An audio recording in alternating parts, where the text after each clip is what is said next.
सभी दोस्तों का बहुत बहुत स्वागत है। दोस्तों, आज के वीडियो में आपको दो महत्वपूर्ण जानकारी मिलेगी। पहली जानकारी भगवान महात्मा बुद्ध के विचार जानेंगे। उसके बाद स्वास्थ्य से संबंधित बहुत ही महत्वपूर्ण जानकारी। चलिए दोस्तों, पहले भगवान महात्मा बुद्ध की इस कहानी को, उनके इस अनमोल विचार को सुन लेते हैं और अपने जीवन में कुछ गंदे विचारों को निकाल देते हैं। दोस्तों, हमारे मन में गंदे विचार क्यों आते हैं?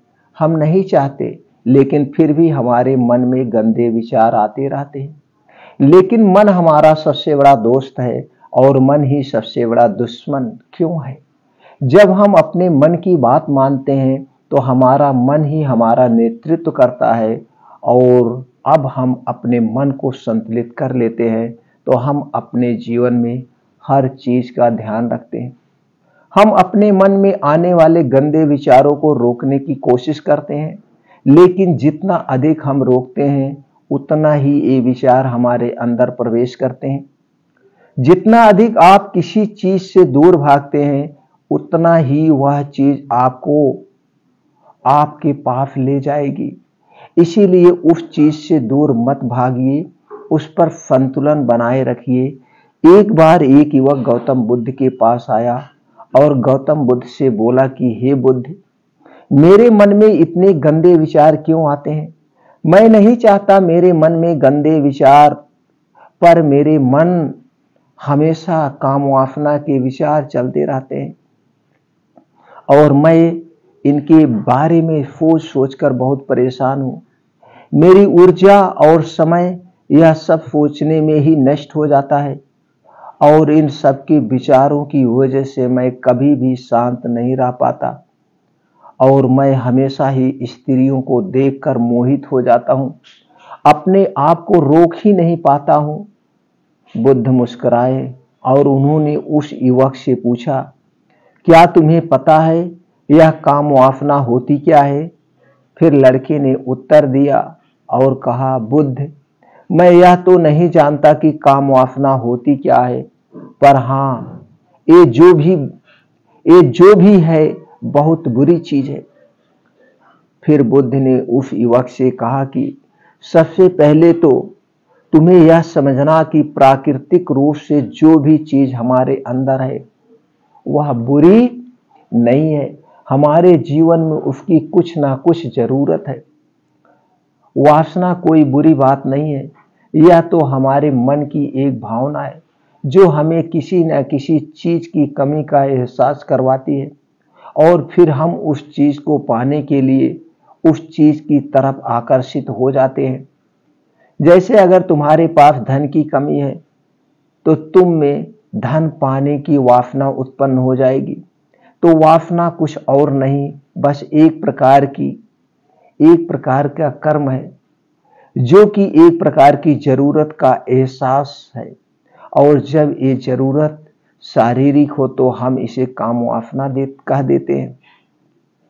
युवक ने गौतम बुद्ध से कहा कि बुद्ध, मुझे काम वासना का मतलब तो समझ में आ गया, पर मुझे यह बताइए कि यह आती कहाँ से है और कैसे आती है? फिर गौतम बुद्ध ने कहा कि काम वासना कहीं से आती नहीं है, यह तो हमारे अंदर ही होती है और इसका होना जरूरी भी है। तो फिर लोग इसे गलत क्यों बोलते हैं? बुद्ध ने कहा, यही तो समस्या है। लोगों ने काम वासना को गलत तरीके से सोच लिया है, इसे छिपाने की, दबाने की कोशिश करते हैं। काम वासना गलत नहीं है, बल्कि काम वासना का गलत तरीके से प्रयोग करना गलत बात है। लोग जिससे प्रेम करते हैं बस उसी के लिए जीने लग जाते हैं, उसे पाना ही अपना लक्ष्य बना लेते हैं और उसी के बारे में हमेशा सोचते रहते हैं, पर यह सब गलत है। बुद्ध ने युवक से कहा, क्या तुम्हें पता है जानवरों में भी काम वासना होती है? युवक ने उत्तर दिया, हाँ बुद्ध, जानवरों में भी काम वासना होती है, क्योंकि जानवर भी तो आखिर अपनी पीढ़ी को आगे बढ़ाएंगे। फिर बुद्ध ने कहा, तो फिर हम जानवरों की काम वासना को गलत क्यों नहीं कहते? युवक ने कहा, मुझे नहीं पता महात्मा जी, आप ही मुझे बताइए। गौतम बुद्ध ने कहा कि जानवर अपनी काम वासना का प्रयोग आनंद प्राप्ति के लिए नहीं करते, वह तो सिर्फ संतान उत्पन्न के लिए काम वासना का उपयोग करते हैं। जानवरों को प्रकृति में इतनी समझ नहीं दी कि वह काम वासना को अपने सुख का आधार बना सके, जबकि मनुष्य अपनी समझ के बलबूते पर प्रकृति में पाई जाने वाली प्रत्येक वस्तु को अपने सुख के लिए, अपने आनंद के लिए प्रयोग करता है। हम इंसानों ने ही काम वासना को अपने सुख का साधन बना लिया है, जबकि प्रकृति ने तो हमें अपने वंश को आगे बढ़ाने के लिए दिया था। लेकिन इंसानों ने इसे अपने जीवन का परम लक्ष्य बना लिया है और इस तरह से काम वासना का बेलगाम हो जाना गलत है। युवक ने पूछा, महात्मा जी, एक काम वासना हम पर हावी क्यों होती है, क्यों यह बेलगाम हो जाती है? तब गौतम बुद्ध ने कहा कि सुनो, अब मैं जो तुम्हें बताऊंगा उसे तुम ध्यान पूर्वक सुनना।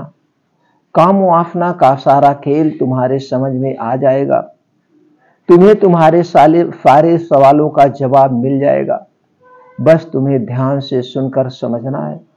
फिर गौतम बुद्ध युवक को बताना शुरू करते हैं। एक बार की बात है, एक आश्रम में गुरु और उनके शिष्य रहा करते थे, जिससे रोजाना आश्रम के बाहर स्थित गांव में भिक्षा लेने के लिए जाते थे। उसी आश्रम का एक शिष्य जिस गांव में भिक्षा लेने जाता था, उसी रास्ते में एक नदी पड़ती थी, जिससे रोज उसी रास्ते से भिक्षा लेने जाता था। एक दिन उसने देखा कि एक लड़का पेड़ के पीछे छिपा है। वह उस लड़के के पास गया और उससे जाकर बोला, भाई, तुम इस पेड़ के पीछे छिपकर क्या देख रहे हो? लड़के ने कहा, अरे तुझे नहीं दिख रहा है क्या कि मैं क्या देख रहा हूं? तब शिष्य ने नदी की तरफ देखा तो वहां पर कुछ लड़कियां पानी भर रही थी। वो लड़कियां 14-15 साल की होंगी। तब शिष्य ने उस लड़के से कहा, अरे भाई, वहां पर तो लड़कियां पानी भर रही हैं, इसमें छिपकर देखने वाली क्या बात है?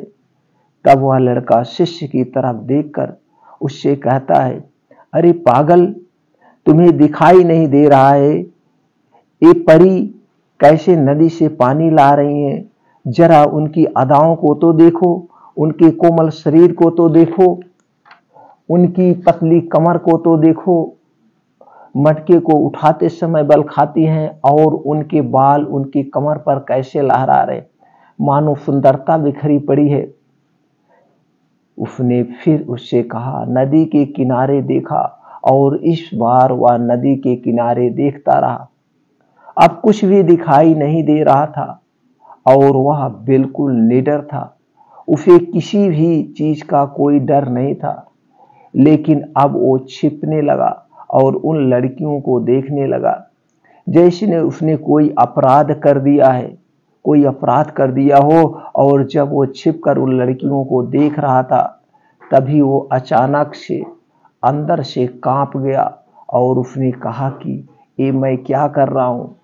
मैं जो कर रहा हूं वो सही है या नहीं? मुझे यहाँ से चले जाना चाहिए।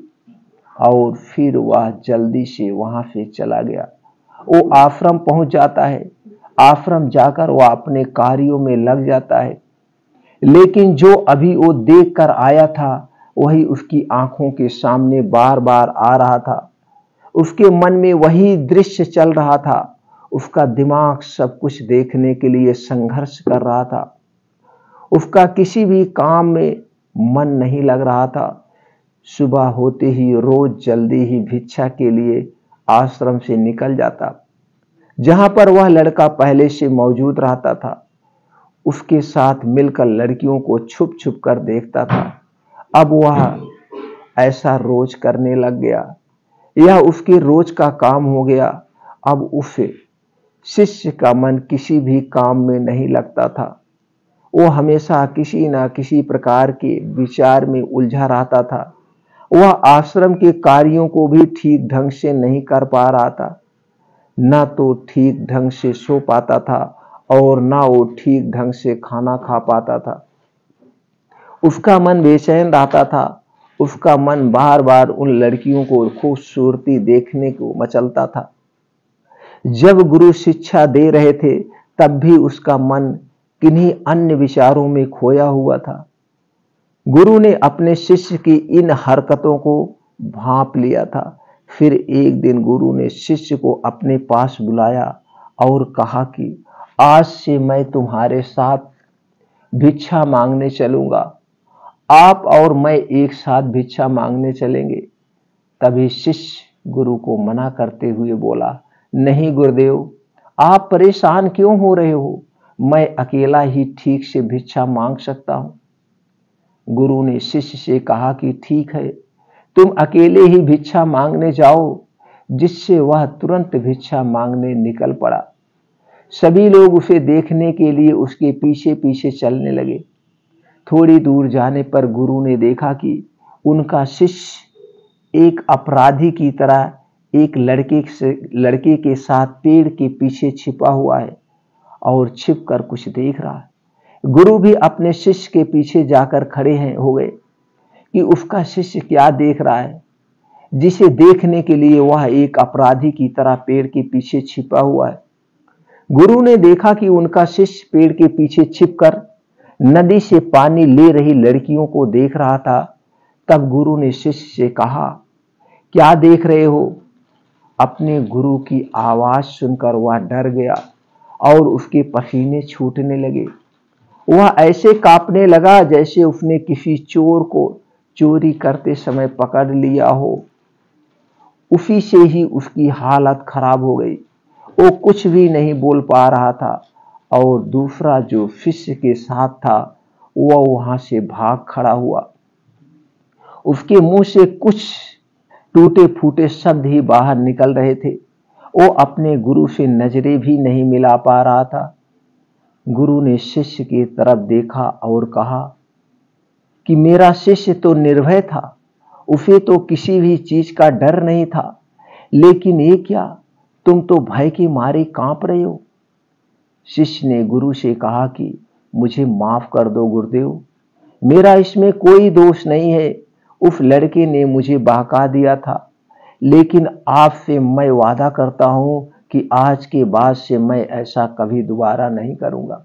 मुझे माफ कर दो गुरुदेव। गुरु ने शिष्य से कहा, कोई बात नहीं, कोई बात नहीं, पर इस बात का तुम ध्यान रखना कि हम जैसी संगत करते हैं वैसा ही फल हमें प्राप्त होता है। हम जैसी संगत करते हैं उसके विचार हमारे अंदर प्रवेश करते हैं। इसीलिए अच्छी संगत करें जिससे तुम्हारे अंदर अच्छे विचारों का प्रवेश हो। फिर गुरु और शिष्य आश्रम लौट आए और फिर से शिष्य आश्रम के कार्यों में ध्यान देने लगा।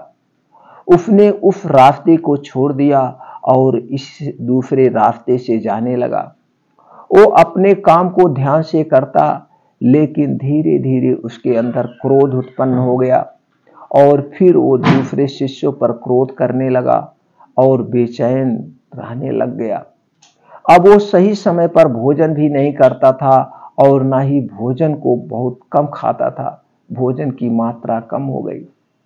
एक रात गुरु शिष्य के पास आए और उससे बोले कि अब तक तुमने कितनी बार अपना वादा तोड़ दिया। यह सुनकर शिष्य अपने गुरु के चरणों में गिर गया और रोने लगा। रोते रोते ही उसने गुरु से कहा कि गुरुदेव, मैं कई बार अपना वादा तोड़ चुका हूं, लेकिन फिर भी मैं वादा करता हूं। हर बार जब मैं वादा तोड़ देता हूं तो मेरा मन मेरे बस में नहीं रहता है। मैं बहुत कोशिश करता हूं कि अपने मन से सारे बुरे विचार निकाल दूं, लेकिन चाहकर भी मैं ऐसा नहीं कर पाता। फिर गुरु ने शिष्य से कहा कि चलो मेरे साथ। गुरु शिष्य को आश्रम के बगीचे में लेकर गए और शिष्य से कहा कि देखो, यहाँ पर कुछ नाली बनी हुई है जिससे नदी का पानी इस पौधों तक आ रहा है और यह पानी निरंतर गति से आगे बढ़ रहा है। क्या तुम इस पानी के बहाव को रोक सकते हो? शिष्य ने कहा, हाँ गुरुदेव, मैं इस बहाव को रोक सकता हूं। फिर शिष्य ने मिट्टी उठाकर उस नाली में रख दी तो पानी थोड़ी देर के लिए रुक गया और फिर थोड़ी देर बाद उस मिट्टी के ऊपर से पानी बहने लगा। गुरु ने शिष्य से कहा, अरे ये क्या है? अरे ये क्या? ये तो पानी ऊपर रुका ही नहीं और ऊपर से बह रहा है।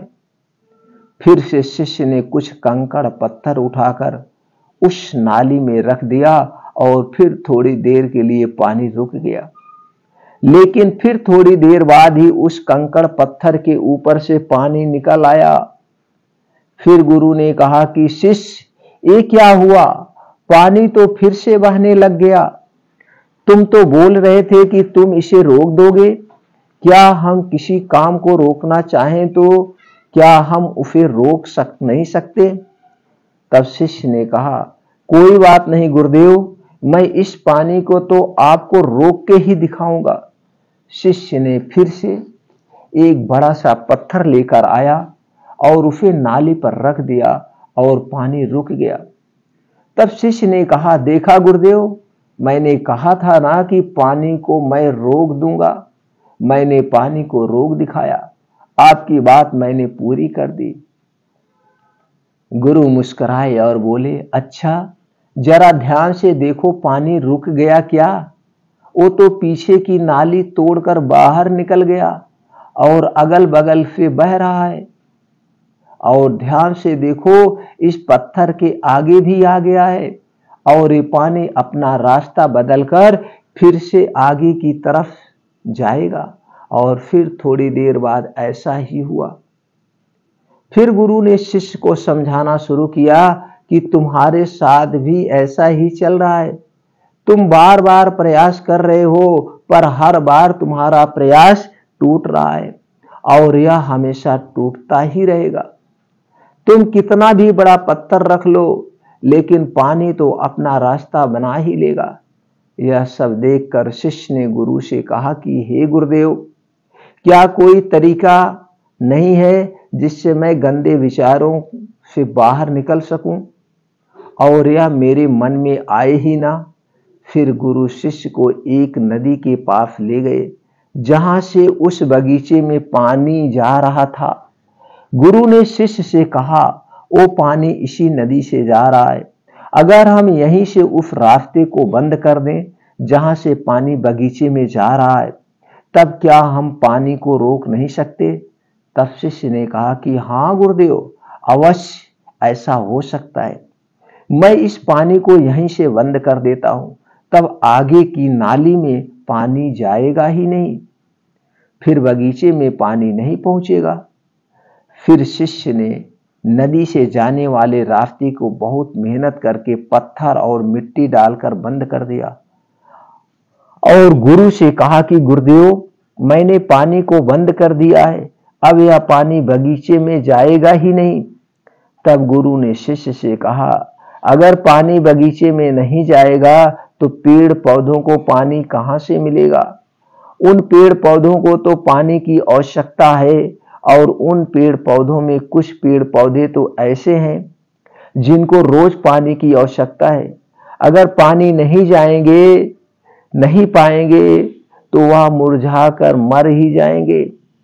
उनका क्या होगा? पानी तो हमें खोलना ही होगा। शिष्य ने गुरु की बात सुनकर वापस नदी से जाने वाले पानी का रास्ता खोल दिया। तब गुरु ने शिष्य से पूछा, शिष्य, अगर हम इस नदी के पूरे पानी को बगीचे की तरफ मोड़ दें तो क्या होगा? तब शिष्य ने जवाब दिया, गुरुदेव, वहां पर जितने भी पेड़ पौधे हैं वह गलकर नष्ट हो जाएंगे, वहां पर कुछ नहीं बचेगा। फिर गुरु मुस्कुराए और बोले, तुम इस बात को समझो कि हमें किसी भी चीज को रोकना नहीं है, बस हमें हमेशा संतुलन बनाए रखना है। कम पानी से भी पौधे नष्ट होते हैं और ज्यादा पानी से भी पौधे नष्ट होते हैं। हमारा जीवन संतुलन से ही चलता है। गुरु ने शिष्य से कहा कि अगर मैं तुम्हें कुछ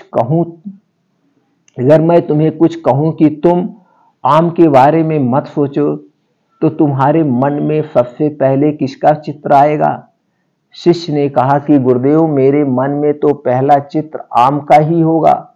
गुरु ने कहा कि जब हम गंदे विचारों को जबरदस्ती रोकने का प्रयास करते हैं तो वह और मजबूती के साथ हमारे अंदर प्रवेश करती है। इसीलिए हमें उन्हें कभी भी दबाने की कोशिश नहीं करनी चाहिए। तब गुरु शिष्य के पास गए और बोला कि बुरे लोगों की संगत के कारण भी हमारे अंदर गंदे विचार आते हैं। कभी कभी ऐसा होता है कि हमारे अंदर कामुकता नहीं होती, लेकिन कुछ अश्लील लोगों के साथ रहने के कारण वह हम पर हावी हो जाती है। तब शिष्य ने कहा कि गुरुदेव, आप सही कह रहे हैं, मैं अपने लक्ष्य से भटक गया था। तब वह शिष्य रात को बहुत शांति से सोया। सुबह पूरे मन से अपना काम किया और फिर सुबह वही भिक्षा लेने चला गया जहां वह लड़का आज भी पेड़ के पीछे छुपकर उन लड़कियों को देख रहा था। वो शिष्य नदी पर गया जहां वो लड़कियां पानी भर रही थी। उसने उन लड़कियों से पानी मांगा।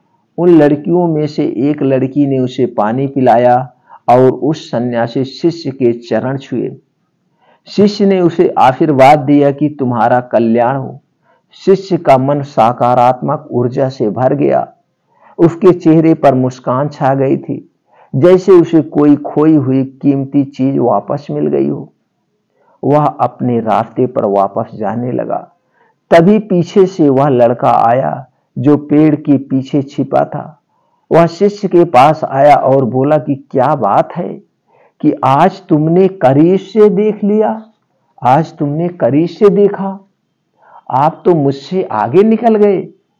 तब शिष्य ने कहा कि हम हमेशा दूसरे के दर्शन करने में ही व्यस्त रहते हैं, अपने दर्शन कर ही नहीं पाते। तुम कब तक इस पेड़ के पीछे छुपते रहोगे?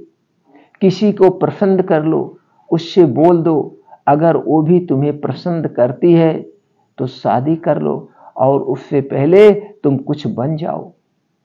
अपने आप को पहचान लो, ऐसे अपना समय बर्बाद मत करो। फिर वह लड़का रोज उससे मिलने लगा और उस लड़के ने नदी पर जाना छोड़ दिया और फिर वो लड़का अपने जीवन में कुछ बनने के लिए संघर्ष करने लगा। तो तुमने देखा संगत का असर क्या होता है। अपनी संगत बदलो, अपने विचार बदलो। बुद्ध ने युवक से पूछा कि क्या तुम्हें तुम्हारे सारे सवालों का जवाब मिल गया?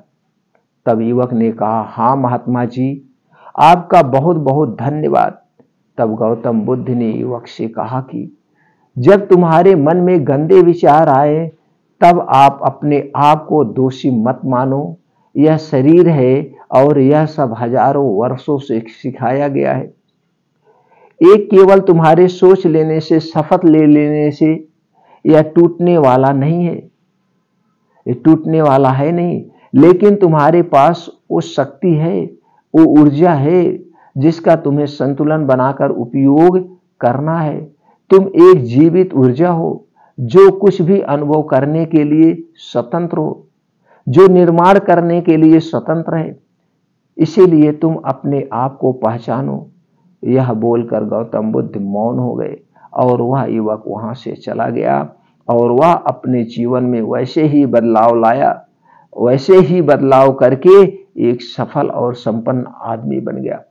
दोस्तों, इस कहानी से आपको क्या प्रेरणा मिली? क्या आपको लगता है ये कहानी यार दोस्त जानने वाले सब तक पहुंचनी चाहिए? अगर हाँ दोस्तों, तो ये कहानी जन जन तक पहुंचा दीजिए। अब चलिए मित्रों, जानते हैं स्वास्थ्य से संबंधित वो बहुत ही महत्वपूर्ण जानकारी। जैसा ने आपने थंबनेल में देखा होगा, इस पानी से नहाने से आपके शरीर पे बुढ़ापा नजर नहीं आएगा, बुढ़ापा के लक्षण नजर नहीं आएंगे। जी हाँ दोस्तों, इस पानी को नहाने से आपका चेहरा गुलाब की तरह चमकता रहेगा। आखिर आप पहले समझ लीजिए, आप नहाते क्यों हैं? जैसे आपने बाहर जा रहे हैं, काम करने जा रहे हैं, ऑफिस जा रहे हैं या घर पे काम कर रहे हैं, तो आप अपने शरीर की साफ सफाई के लिए नहाते हैं कि शरीर में जो गंदगी, जो मिट्टी लगी है वो साफ हो जाए। अगर ये गंदगी मिट्टी ऐसे शरीर में लगी रहेगी तो खुजली होगा, इसीलिए नहाते हैं। लेकिन कुछ लोग ऐसे भी हैं जो इसलिए नहाते हैं, पेपर में या टीवी में एडवर्टाइज देखे हैं, फला शैम्पू, फला बॉडी लोशन लगाने से आपका चेहरा, आपका शरीर चमक जाएगा। वो इस तरह से लगाते हैं और साबुन बॉडी लोशन को पूरा मल मल के लगाते हैं, जबकि उन्हें नहीं पता है जितने भी साबुन है, जितने भी बॉडी लोशन है, जो भी ये केमिकल युक्त साबुन मार्केट में बिक रहे हैं, ये हमारे शरीर की रोग प्रतिरोधक क्षमता को घटा देते हैं, रोग प्रतिरोधक क्षमता को नष्ट कर देते हैं। इसीलिए हमें ये तेल साबुन जो कुछ बाहर के हैं ये हमें नहीं लगाने चाहिए। साबुन लगाने से हमारे शरीर की रोग प्रतिरोधक क्षमता कम हो जाती है। दोस्तों आपने देखा, तो दोस्तों साबुन लगाइए, आप शुद्ध पानी से लगाइए। तो आज हम जो आपके किचन में कुछ चीजें हैं, कुछ चीजें आपके घर के आस पास पाई जाती हैं, दोस्तों ये चीजें आप अपने पानी में मिला के नहाइए और रोज नहाइए। आपके चेहरे में जैसे कोई चेहरे पे दाग धब्बे हैं, वो दाग धब्बे भी दूर हो जाएंगे। ऊपर से दोस्तों आपका शरीर निरोगी बना रहेगा। ऐसी चीजें हैं। तो दोस्तों आप नहाते हैं, आज के बाद ये संकल्प करिए आप कोई भी साबुन नहीं लगाएंगे। साबुन स्वास्थ्य के लिए हानिकारक है, वो केमिकल युक्त है। तो दोस्तों हमने नहाने के लिए एक और वीडियो बनाया था कि नहाने के पानी में इसको मिला के नहाना है। आपने शायद देखा होगा, नीम की पत्ती, तुलसी की पत्ती, हल्दी का, तो उससे आप नहाइए, आपका शरीर स्वस्थ व निरोग रहता है। नहीं देखा दोस्तों, ये वीडियो आप देख लीजिएगा, इसी चैनल पर पड़ा हुआ है। आज दोस्तों हम आपको एक ऐसी ही और चीज बताएंगे जिसे मिला करके आप अपने पानी में रोज नहाइए और साबुन से छुटकारा पाइए। ये साबुन जो लगाते हैं, आपका परिवार अगर 5 फैमिली का परिवार है तो दोस्तों 5 लोग आपके फैमिली में सदस्य हैं, तो कम से कम 200 का साबुन तो महीने में लग ही जाएगा। और ऊपर से आपके शरीर में रोग ही होगा और कुछ नहीं होगा। जैसे साबुन से आज बॉडी लोशन, साबुन जो भी आपका बाहर का मार्केट से खरीद के लाते हैं, उससे बाय बाय कर दीजिए, उसे छोड़ दीजिए। आपको नहाना क्या है दोस्तों? नहाना है आपको पानी लेना है 1 लीटर। पहले आप पानी ले लीजिए 1 लीटर पानी में 1 चम्मच हल्दी डालना है। क्या डालना है? 1 चम्मच हल्दी, यही खाने वाली हल्दी लेना है। बस इतना ध्यान देना, हल्दी जो मार्केट में मिलती है पैकेट वाली, उसे नहीं लेना है। आप साबुत हल्दी खरीद के लाइए, उसका घर पे पाउडर बनवाइए या पाउडर पिसा लीजिए मशीन पे, वही लेना है। और वो पाउडर खूब पतला महीन होगा। वो हल्दी पाउडर उसी 1 लीटर पानी में 1 चम्मच हल्दी पाउडर डालना है। और उसी में 3 गुलाब का फूल आपको दोस्तों मिल जाएगा, आपके घर के आसपास हो, नहीं तो पूजा के लिए आप लाते होंगे। 3 गुलाब का फूल लीजिए, 1 लीटर पानी में 3 गुलाब का फूल डालना है। 1 चम्मच हल्दी डाल के खूब अच्छी तरह से उबाल दीजिए। जब वो अच्छी तरह से उबल जाए तब उसे दोस्तों 1 बाल्टी पानी में मिला दीजिए। तब उसे 1 बाल्टी पानी में मिला देना है और इसी पानी से आपको स्नान करना है। इसके अलावा और पानी नहीं लेना है। बस इतना ध्यान देना है कि जिस दिन लगाना इसी पानी से नहाना। कुछ लोग ऐसे हैं जैसे ये पानी लगा लिए, ऊपर से अलग से कोई और पानी नहीं, सिर्फ 1 ही बाल्टी पानी में आपको स्नान करना है। 1 बाल्टी पानी या 2 बाल्टी पानी जो भी आप लेंगे, पूरे में मिला करके इसी पानी से आपको स्नान करना है। आप इससे रोज स्नान कर सकते हैं। नहीं रोज स्नान कर रहे हैं दोस्तों, हफ्ते में 2 बार करिए। ऐसा भी नहीं कर पा रहे हैं तो हफ्ते में 1 बार करिए। महीने में 4 बार आपको करिए। आपके चेहरे पर जो झुर्रियां आएगी, झुर्रियां खत्म हो जाएंगी। दाग धब्बे मुहासे जो हैं वो भी खत्म हो जाएगा। और आपके शरीर में खुजली या दाद ये सब कुछ भी नहीं होगा। आपके चेहरे की ऐसी चमक बनी रहेगी। ये दोस्तों प्योर नेचुरल है। आप देखते होंगे शादी ब्याह होता है तो क्या किया जाता है? शादी ब्याह होता है तो हल्दी का लेप लगाया जाता है। और दोस्तों बड़ी बड़ी मूवी में या पहले आप देखते होंगे, राजा महाराजा जो होते थे वो गुलाब के पानी से नहाते थे। उनका जो पानी होता था वो गुलाब का होता है। तो गुलाब का पानी, आप गुलाब का जल भी आप मिलता है। कुछ माताएं बहनें उसको खरीदते भी हैं, चेहरे पे भी लगाते। तो दोस्तों गुलाब और हल्दी के पानी से आप रोज नहाइए।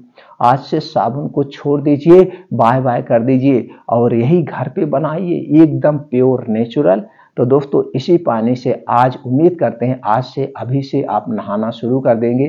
पूरा परिवार नहाइए, कोई इसका साइड इफेक्ट नहीं है, फायदा ही फायदा है।